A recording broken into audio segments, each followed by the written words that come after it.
While your journey to the NFL took a detour, man, before you got started, you were expected to be a first or second round pick and ended up going back for your senior year at Indiana, got hurt, and eventually weren't drafted, signed as an undrafted free agent with Miami. That's a tough road. You don't know if you're going to make it. And all you end up getting to the Pro Bowl in your third season, getting this historic contract from the Bears, eventually playing 11 years. Just what was that journey like for you? And what did it teach you along the way? Oh man, it was a crazy journey. But what I think it did, it taught me a few things. One, just being resilient and believing in yourself, right? And ultimately, that's the reason why I even came back my senior year. I felt like I was doing well. Indiana, I mean, it's crazy now. Indiana's top 10 team in the country. But at the time we weren't, and I was trying to leave a legacy at the collegiate level. So I decided to stay another year. Spoke to the experts, and they said, if you stay, you could possibly be a top 10 pick. And if you knew back then, there wasn't a rookie salary cap at that moment. So these athletes were making a ton of money right out of college. So I figured, late first round, maybe top 10. I said, let me come back my senior year and do it. So it was a gamble that I took on myself, but it taught me to be resilient, continue to trust in yourself, believe in yourself, even when the chips were down. But more importantly, man, it humbled me. I was big man on campus, running around, had, agents coming down. This is, I think, when the Lincoln Navigator first came on the scene, and people offered me Lincoln Navigators if I signed with them. And, I thought I was the man. So this, I think that journey of me tearing my ACL kind of refocused my vision of what really matters in life. And I think I wouldn't trade it for the world. And when you go through those kinds of experiences, being humbled, learning to be resilient at such a young age, at the early part of your career, later on, do you reflect back during the time that you're in the NFL? Do you reflect back and go, yeah, now you're looking at it saying, I wouldn't trade it for anything, but while you were living it, while you were in it, were you able to realize, did you have that clarity? Like, yeah, this was the best thing that happened to me? No, no. And even now, if let's say, let's put my son, I got a 3-year-old son. Let's say he had the same decision today. I would probably suggest he'd leave, not knowing, how nothing's promised tomorrow. And my story wound up being a good story, but how many others don't, right? How many people have we bumped into this and said, hey, I was having a great career. Injuries ended it. Knock on wood, I was able to, rehab, fight, and I tore 3 ligaments in my knee. I had a staph infection coming out of surgery. So the chips were stacked against me to still turn that into an 11-year career. So in the process, obviously I regretted it. But looking back now, I realize everything happens for a reason, and it worked out. But in the process, in the time, I thought I had made the wrong choice, for sure. Over the course of your career, like I said earlier, you made it to a Pro Bowl. You got a big time contract after you were traded, and you went to the Bears. You went to a Super Bowl with Chicago. What are some of the memories for you that stand out the most? And a lot of times when I talk to former players, they say it's not the accomplishments, it's the relationships. Oh What, man. what is it like for you? Yeah, you took the answers right out of my mouth, man. Sometimes I miss Sundays because even especially in playing in Chicago, I think probably, one of the greatest fan bases in the world. The temperatures would be -15, -20 and packed, people going crazy, enjoying that. So I do miss that. But more importantly, I miss the relationships in the locker room, being around the teammates, people making fun of you, you letting your guard down, playing, practical jokes on you. We're like these big kids, but at the end of the day, we have families to take care of. And we know we have the pressures of the world on top of us. We know we have, fans and opponents, but in that locker room, nothing mattered. Your political alliances didn't matter. Where you were born didn't matter. How much money you had, how big your contracts were at the time didn't matter. It really just the camaraderie and the friendship matters. And I miss that the most. It's been 10 years now since you last played. What do you see as some of the biggest changes? You mentioned one earlier. Rookie contracts are Mhm. obviously different. There's a rookie cap, but there's so much that's changed in rule changes, the way the offenses really are more dominant now. It's tougher for defenses. What do you see as the biggest? I think the biggest change, honestly, man, it's off the field. You know, like people are not professionals, but they act like they're professional reporters. And the invention of social media has changed a lot for these players. Having to, you know, before you even walk off the field, already have a column written about you, or seeing how you've played, or seeing some critiquing the game, is a much bigger difference. And then having the interactions, which for some people, like if you're a LeBron James and you can get your endorsement deals up, it's good. But for the average player, you know, it can become, you know, like a wild, wild west of people just throwing attacks at you, and you having to, you know, hold your tongue, and have this, because people now have this access to you that before they never had. I saw a comment that, you know, Michael Jordan had said recently, like he respects today's athlete because, as Michael Jordan, he couldn't imagine himself coming up in an era where social media was king. So I think that's the biggest difference. At the end of the day, you put your shoes on the same way, you put your helmet and cap on the same way, but the way that our audience get to interact with us, I think that's much different. How closely do you follow today's game, the players? Do you look at some of the defensive linemen and enjoy watching some of them, and maybe relate them back to, you know, it's only a decade ago that you played, Right. but to your game, your style? Do you look at some of those guys, and what are some of their names?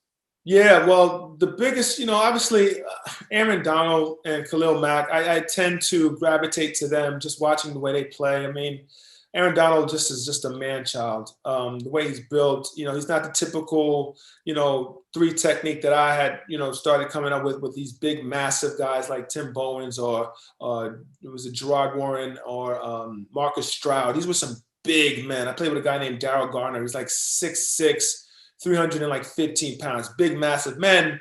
But a guy like Aaron Donald is more smaller and compact, but full of power. So I marvel at him. But more importantly, it took a while for me to kind of become a fan of the game again, because I still was watching it from an X and O perspective.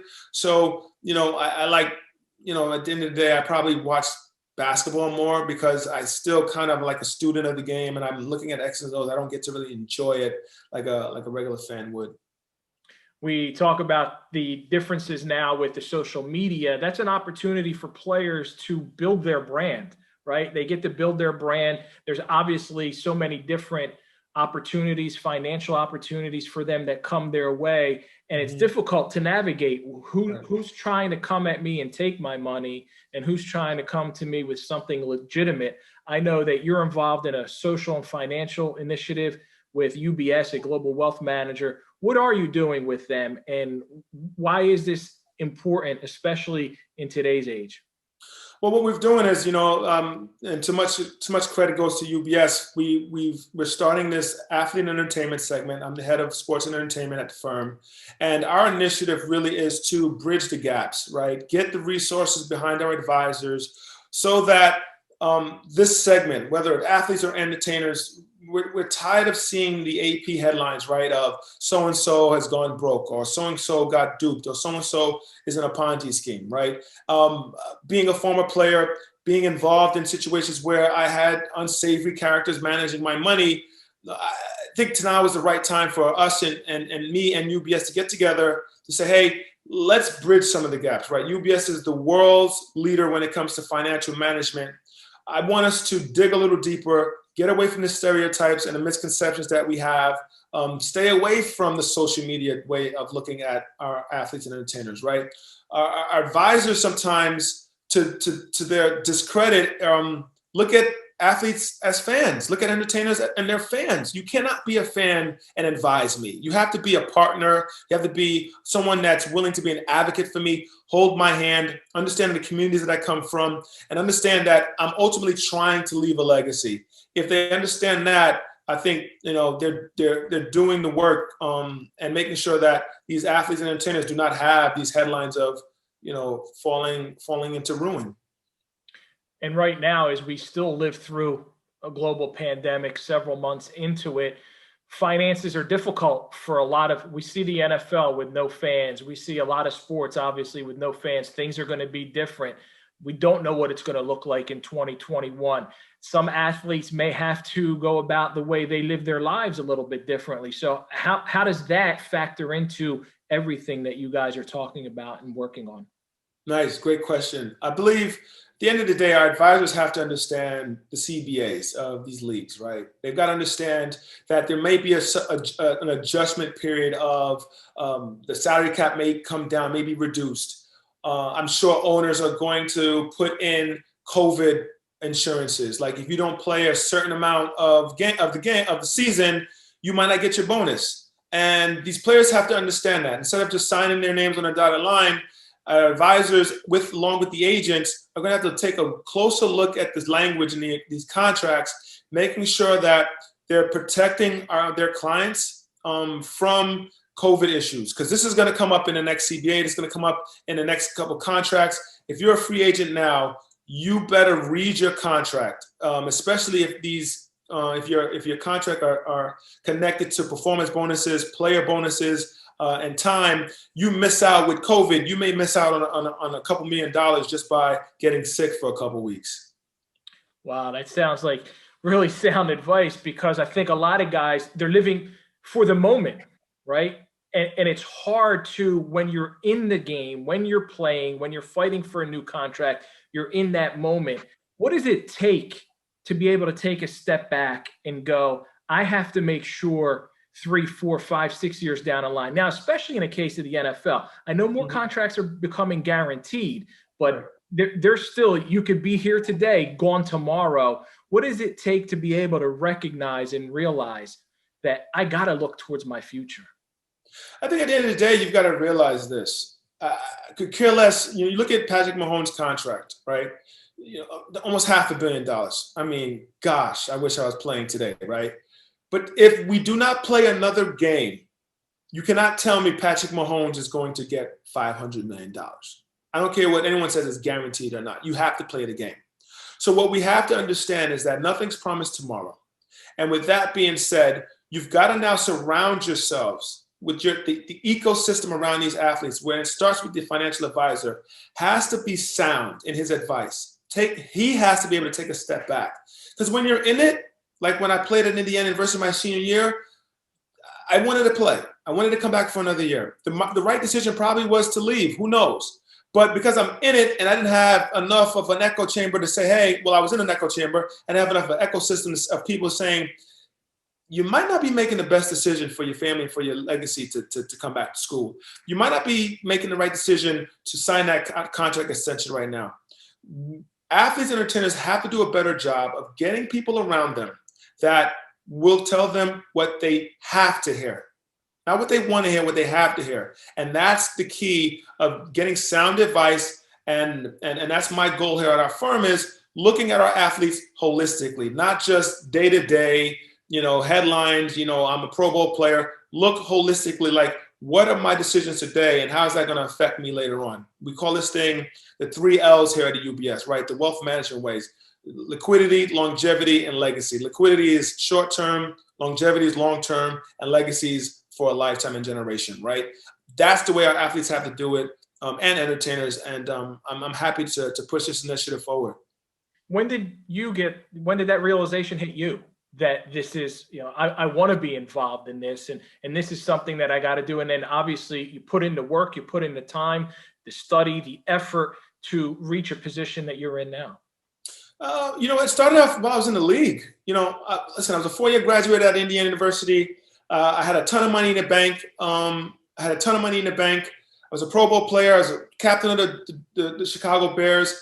And I didn't even understand the basic fundamentals of money. So you can't tell me I was stupid. I had a playbook this big that I understood every year, that I was able to re-memorize it and get done.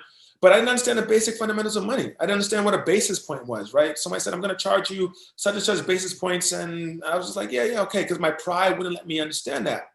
But once I got, in the wrong deals and got into some bad situations and risked millions of dollars, I said, you know what? I got to go back to school. So I went and got my MBA just to learn the basic of fundamentals. Got with UBS as a client. And I realized that, whoa, this is the biggest wealth manager in the world. Why don't I know about this? And if I don't know about this, I know my teammate that lines up next to me doesn't know about this. So I approached the UBS and said, hey, I love what you're doing in the space of wealth management. There's no reason why you're the biggest firm in global wealth, and we do not have a dedicated resource to athletes and entertainers. I know we have athletes and entertainers already here at our firm. I went through the books. I mean, it's a smorgasbord of high profile professionals, but I wanted us to get the word out. I wanted people that were born in New York City or in Idaho to know UBS is dedicated to changing the narrative when it comes to athletes and entertainers.